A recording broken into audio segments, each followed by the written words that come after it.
በቅድሚያ ስሞትን ቢገልጽልን። ቢስሚላሂር ረህማኒር ረሂም። ስሜ ሀጂ በድሩ ከዲር ይባላለሁ። እሺ አሁን ላይ ያለው የዚህ እሁድ ገበያ እንደ ወረዳ ምን ይመስላል ሲታይ? ማሻአላህ በጣም ጥሩ ነው። አሁን ለምሳሌ ሽንኩርት፣ ካሮት፣ ድንች፣ ቀይ ስር ካለ ጥቁር ማለት ጥቅልል ጎመን ሁሉ የገበያው በጣም አሪፍ ነው። ግን ትንሽ ዘይት ትንሽ ተወደደ እንጂ ሌላው የገበያ አቀራረቡና ይሄው ለምለም ሆኖ ስናየው በጣም ለመስሪያ ቦታው የገበያ ቦታው ምቹ ነው ለነዋሪው። ትንሽ የመንገዱ ስራ ነው እንጂ ለምሳሌ የመንገዱ ስራ ይሄ መንገድ ለኛው ነው ሊሰፋ ለማስፋፋት የሚሞክሩ ያሉት ይሄ መንገድ ሲሰፋና ቦታው ሲስተካከል ጥሩ ነው የሚሆነው። ግን አሁን የተጣበበው መንገዱ እየተሰራ ስለሆነ ትንሽ ምቾት የለውም። ለሰራተኛውም ሆነ ለገዢው ምቾት የለውም። የዋጋ ሁኔታ እንዴት ያዩታል? ተፈርጦ ካለ ማሻአላ የዋጋ ሁኔታ በጣም ደስ የሚልና የሚያስደስት ነው። አቀራረቡም ሆነ የዋጋ ሁኔታ በጣም የሚያስደስት። ሽንኩርት ለምሳሌ በጣም የረከሰ ነው። ጎመንም ጥሩ ነው።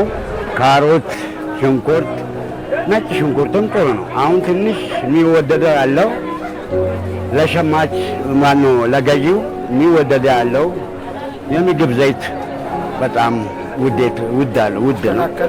ቢስተካከል ጥሩ ነው። እናመሰግናለን።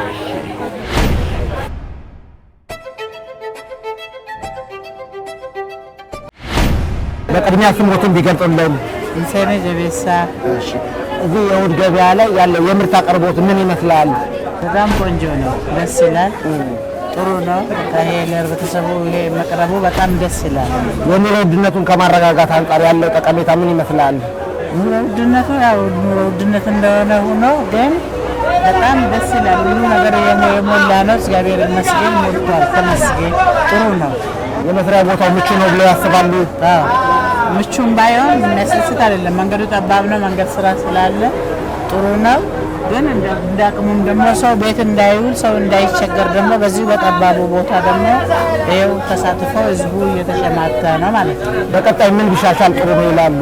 በቃ መንገዳችን ተሰርቶ አልቆ ጥሩ ሆኖ እኛም እንደ ልባችን ተንቀሳቅሰን ህዝቡም እንደ ልቡ ተንቀሳቅሶ መኪናውም እንደ ልቡ ሂዶ ጥሩ ነው እንላለን። እሺ እናመሰግናለን። በጣም አመሰግናለን።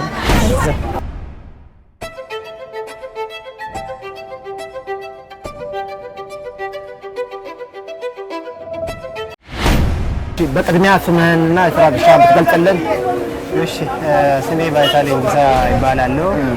የወረዳ ሁለት ንግድ ጽሕፈት ቤት ንግድ ግብይት ቡድን መሪ ነኝ። እሺ አቶ ዳይሳ አሁን ባለው የእሁድ ገበያ ህብረተሰቡ ተጠቃሚ ለማድረግ እየሰሩ ያሉ ስራዎች የኑሮ ውድነቱን ከማረጋጋት ያለው አንጻር ምን ይመስላል? ያው እንግዲህ እንደሚታወቀው መንግስታችን የኑሮ ውድነትን ለመረጋጋት የተለያዩ ወረዳዎች ቅዳሜና እሁድ ገበያዎች ያቋቁማል። እኛም እንደ ሌሎቹ ወረዳ ሁለት ላይ ቅዳሜና እሁድ ገበያን ያቋቁመናል። ከዚህ በፊት የነበረው ገበያ አንድ ገበያ ነበረ። አሁን ከአንድ ወደ ሁለት አሳድገናል። ሁለቱም ገበያዎች መስፈርቱን የተሟላ ነው፣ ሰንደዱን የጠበቀ ነው ማለት ይቻላል እና የገበያችን አጠቃላይ ነጋዴያችን ወደ 24 ይሆናሉ። ሸማችም ጭምር 25 ናቸው። እነሱም ደግሞ በምን አግባብ ነው የምንቆጣጠረው? ወደ 17 ሰራተኞች አሉ። የ17ቱን ሰራተኞች በሺፍት በቅዳሜና እሁድ 6 ሰዓት ልዩነት ሰራተኞቻችን አስተማርተን የምርቱን አደራደር ከመሬት ከፍታ በትንሹ 30 ሳንቲሜትር ከፍ እንዲልና ዋጋ ጭማሪ እንዳይኖር ቁጥጥር እየተደረገ ነው።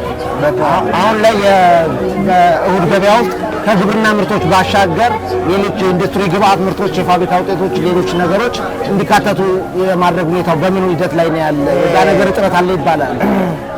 የኢንዱስትሪ ምርቶችን በተመለከተ አብዛኛው በሸማች በኩል እየቀረበ ነው። ፓስታ፣ መኮሮኒ፣ ሩዝ፣ የጽዳት እቃዎች እየቀረበ ነው። ቀጣይ ደግሞ እኛም ከጅልማ ነጋዴዎች ጋር እየተነጋገርን ነው። ይሻሻላል ብዬ ገምታለሁ። በቀጣይ እንደ ጽሕፈት ቤት እንደ ወረዳ ያለውን የእሁድ ገበያ ለህብረተሰቡ ተጠቃሚ ለማድረግ አማራጭ ቦታዎችን ከማዘጋጀት አንጻር ምን የታሰበ ነገር አለ? እንግዲህ ቅድም እንደነገርኩት ነውና የቅዳሜና እሁድ ገበያ ከ1 ወደ 2 አሳድገናል። ሶስተኛ ደረጃ ደግሞ ቦታው መርጠን ያዘጋጀን መሆኑን በዚህ አጋጣሚ ልገልጽ እወዳለሁ። ወደ ቻይና ካምፕ አካባቢ ማለት ነው።